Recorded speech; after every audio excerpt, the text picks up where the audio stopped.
Hi everyone, welcome to part 2. Okay, Anand has just played h takes g4.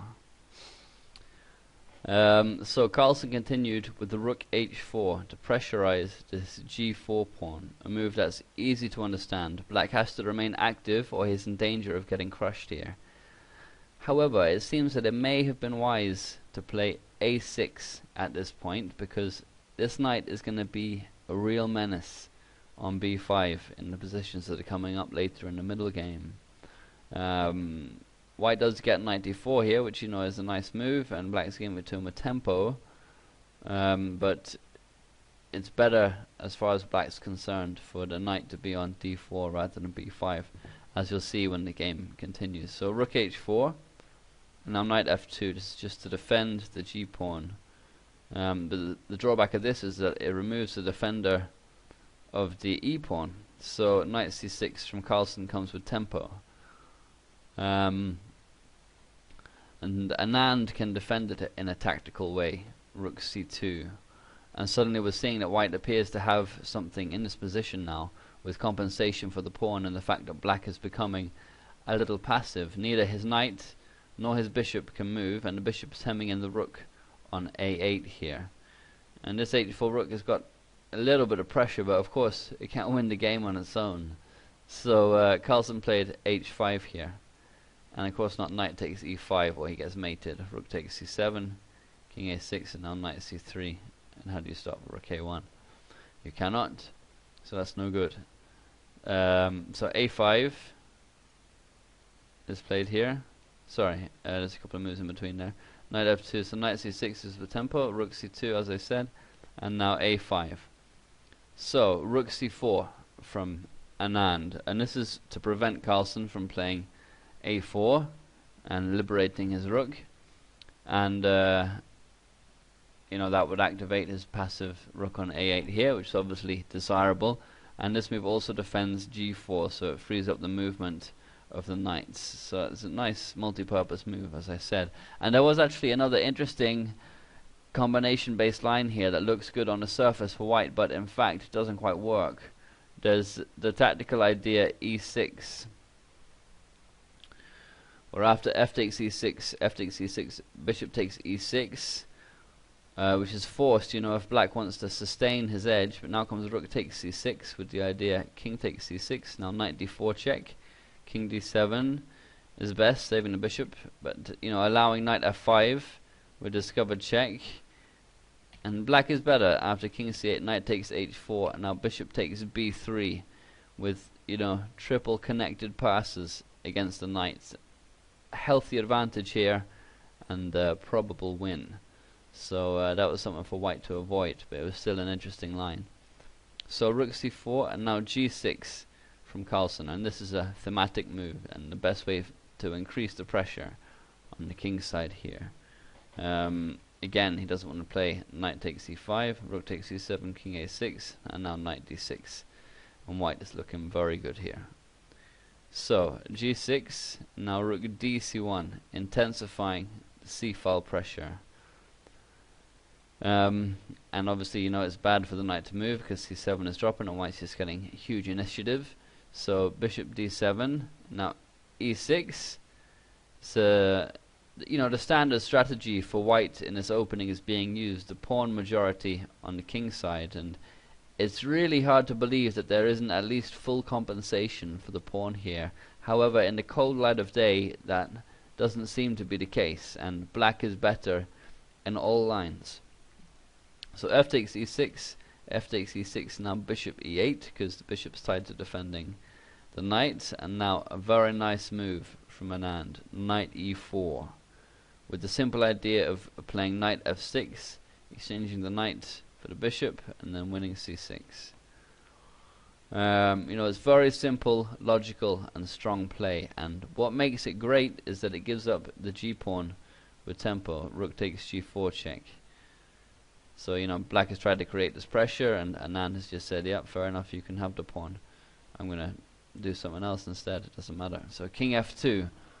The white king is now completely bare, but the strength of white's pieces here and the inactivity of the black pieces means it's not such a big deal. So we are now approaching the time control at move 36, and Carlsen was a fair bit ahead of Anand on the clock. He played his next move a little too quickly, rook f4 check, perhaps aiming to keep the time pressure up on Anand. Okay, this comes with tempo, and it stops knight f6, and what his idea is to bring the rook to f8 for added defense, but there was in fact a much stronger move here. And that was rook d8. And what's probable here is Carlsen was, well, he saw that white would now have knight e d6 check, winning the g4 rook. And you know, this explains his decision of rook f4 check followed up with rook f8. But if we go a little deeper into the position, we see that black has an amazing resource here. After c takes d6, rook takes g4, the exchange has been lost, but now comes the sting in the tail of the combination. Knight e5, attacking the rook and discovering an attack on the knight on b5 from the bishop. And as I said, the g4 rook, and also threatening knight d3 check, winning the rook on c1. So in short, black is now close to winning with an advantage at well over 2 pawns, so this line simply is not an option for white. He would have to play instead, after rook d8, king e3 would be best. And you know, now can come rook d5, and all of a sudden black has a huge position. The threat is simply rook takes b5, and you know, white has no saving tactic here. On the contrary, he must take extreme care not to lose very quickly. The best move to save the knight is knight bc3, attacking the rook, but now comes rook e5, pinning the knight and creating a traffic jam with the white pieces, which are now stumbling all over each other. Moreover, black is going to win the e6 pawn, and you know, after which white surely cannot save the game. His best hope here is king f3, attacking the g4 rook, and now black can go into a crushing endgame with the exchange sack rook g takes e4, rook takes e4, and now the tactical shot rook takes e6 with the idea knight d4 check if rook takes e6. As I mentioned in my comments on a recent video, I've just got a Dell quad-core computer, and I set up Fritz 12 to play against itself from this position, from the position after rook d8 with a 2 GB hash table. And what we're seeing here is the line it came up with.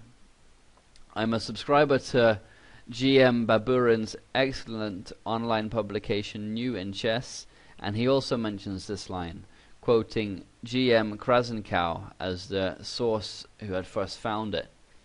However, our variations differ after white's move knight e2, which is stopping knight d4 check. Fritz wanted rook f6 check here, whereas Krasenkow simplifies with rook takes e4 and king takes e4. And you know, whilst it's clear that black is definitely winning this endgame with correct play, he has 3 pawns for the exchange, I'd still like to share what Fritz unearthed, because there's several points of interest there. And if anyone watching has a strong engine and would like to try and refute any of the analysis, please be my guest, because I want to try and test out the strength of the engine. So after rook f6 check, it went to king g4, and now bishop d7 check, king g3, and now rook d6. Just coming back to the open file. So rook c3, bishop f5. I'm going to go through this quite quickly because it's taking us away from the actual play of the game. So bishop f5 is the bishop on a great square. So rook h4, and now b5. And you know, this pawn majority is surely black's path to victory.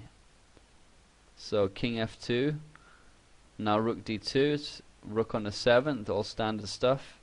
So king e1 just to break the pin, now rook b2, rook h6, bishop g4, adding more pressure to the knight. So knight f4, now rook b1 check, king d2, rook d1 check, king e3, bishop f5, king e2, and now rook d4, attacking the knight. And you know, black has improved his position considerably through this sequence of moves. His advantage is now bordering on 3 pawns, so virtually winning. So the knight is attacked here, knight d3 is the move. If instead knight takes g6, then rook d6 is problematic. So knight d3, and now king b6. And it's remarkable how Fritz's endgame play echoes the lessons of Nimzovich, i.e. centralization in the endgame and the general advance of all pieces. The idea of this move, king b6, is to play b4, after which the rook's going to have to move, and then the knight is falling. And if black had played that with the king on b7, then knight c5 check is possible. So knight c1 is the best move to sidestep that threat, and you know, although passive, this is the best square for the knight, all things considered. So a4, b takes a4, rook takes a4, and now black's advantage is really becoming palpable. And it's a shame that Carlsen didn't find this line, because such positions are absolutely his forte, and it would have been great to see him grind out the win from this kind of position. It's clear that black is winning now, and in another 10 moves or so, white's going to have to sacrifice this knight in order to stop the connected passes, after which black has 2 minor pieces and 2 pawns against the rook, which I'm sure is a certain win, with everything else being equal. So this is something that we could have seen if Carlsen had played rook d8, or you know, something very similar to this. You know, and at the board he was visibly annoyed with himself for choosing the line that he did play, because it appears that he missed a strong move that Anand found. We can go back to it now. After rook f4 check came king e3, just threatening to win the rook, and Carlsen played rook f8. And you know, having missed rook d8, he also missed g5 here, which was stronger and you know, more active. And it appears that these consecutive inaccuracies allow white back into the game, which is a lucky escape for Anand, definitely. Yeah, there's no knight g5 here, or rook f5. It's forking the knights. So rook f8, and now knight d4, and this is the move that Carlsen apparently missed. The king coming to e3 supports this and maintains the pressure on c7. And you know, it was something of a surprise to see him express his irritation at the board, albeit in a very subtle manner. But you know, he can hardly be blamed given the fact that he'd played such a good game up to this point, and by extension almost taken the lead against Anand. Of course, this move threatens to win the c6 knight, and there's no way to further defend it, and moving it away is unwise. So knight takes d4 is best, but black has the intermezzo rook takes c7 check, winning back one of the pawns and gaining a big positional asset in the 7th rank to go along with the c-file domination. So king a6, and now king takes d4, and Anand has definitely managed to re-equalize the position. And with this move we reached the time control. So that's the end of part 2.